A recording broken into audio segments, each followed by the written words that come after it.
போன வீடியோவில் root canal பண்ணியிருந்தா அது க்ரௌன் போட வேண்டிய இம்பார்ட்டன்ஸ் பற்றி சொல்லியிருந்தேன். அதோட சில கண்டிஷன்ஸில் க்ரௌன் போட வேணாங்கிறதும் நான் உங்களுக்கு சொல்லியிருந்தேன். அந்த கண்டிஷன்ஸ் என்ன அப்படிங்கிறத நான் இன்னைக்கு சொல்ல போகிறேன். ஃபர்ஸ்ட் ஒன், நீங்கள் முன் பல்லில் ஏதாவது அடிபட்டிருந்துச்சு அப்படின்னா அந்த பல்லு உடஞ்சிருக்காது, ஆனாலுமே அதில் பெயின் இருக்கும், இன்ஃபெக்ஷனும் இருக்கும். ஸோ நீங்கள் பெயின் அண்ட் இன்ஃபெக்ஷனை கண்ட்ரோல் பண்ணுறதுக்காக ரூட் கெனால் பண்ண சொல்லி டாக்டர் சொல்லியிருப்பாங்க. இந்த மாதிரி பற்களில் அந்த பல்லோட கலர் கூட மாறி இருக்காது. அதனால நீங்கள் ரூட் கெனால் பண்ணி உங்கள் இன்ஃபெக்ஷனை குறைச்சா மட்டுமே போதுமே தவிர க்ரௌன் போடணுங்கிற அவசியம் இல்லை. செகண்ட் கண்டிஷன், வயசானவங்களுக்கு அவங்க ரொம்ப நாளாக பல்லை யூஸ் பண்ணி கடிக்கிற சர்ஃபேஸில் தேய்மானம் ஆயிருக்கும். அந்த தேய்மானத்தினால தான் அவங்களுக்கு வலியுமே வந்துடும். ஆனால் இந்த பல்லெல்லாம் போனில் ரொம்ப ஸ்ட்ராங்காக இருக்கும். இந்த பல்லில் ரூட் கெனால் பண்ண வேண்டிய கட்டாயத்தில் நம்ம இருப்போம்.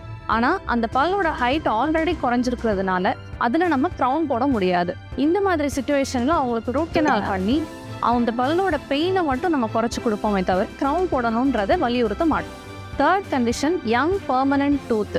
முன் பல்லையோ இல்லை முதல் கடவா பல்லையோ ஏதோ ஒரு காரணத்தினால கேவிட்டினாலேயோ இல்லை அடிப்பட்டதுனாலேயோ ரூட் கெனால் பண்ண வேண்டிய கட்டாயத்தில் நம்ம இருந்தோம் அப்படின்னா ரூட் கெனால் பண்ணி அப்போ பெயினை நிப்பாட்டிடலாம்.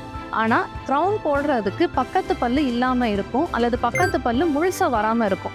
அந்த சுச்சுவேஷனில் நம்ம போடுற க்ரௌன் பர்ஃபெக்டாக ஃபிட் ஆகாது. அதனால இந்த மாதிரி சுச்சுவேஷன்ஸில் க்ரௌனை டிலே பண்ணி போட சொல்லுவோம். இந்த 3 கண்டிஷனுக்குள்ளேயே நீங்கள் ஃபிட் ஆகலை, ரூட் கெனால் பண்ணியாச்சு, க்ரௌன் போடணும் அப்படிங்கிற சுச்சுவேஷனில் இருக்கீங்கன்னா எந்த மாதிரி க்ரௌனை நீங்கள் சூஸ் பண்ணணும் அப்படிங்கிறத நான் உங்களுக்கு அடுத்த வீடியோவில் சொல்கிறேன்.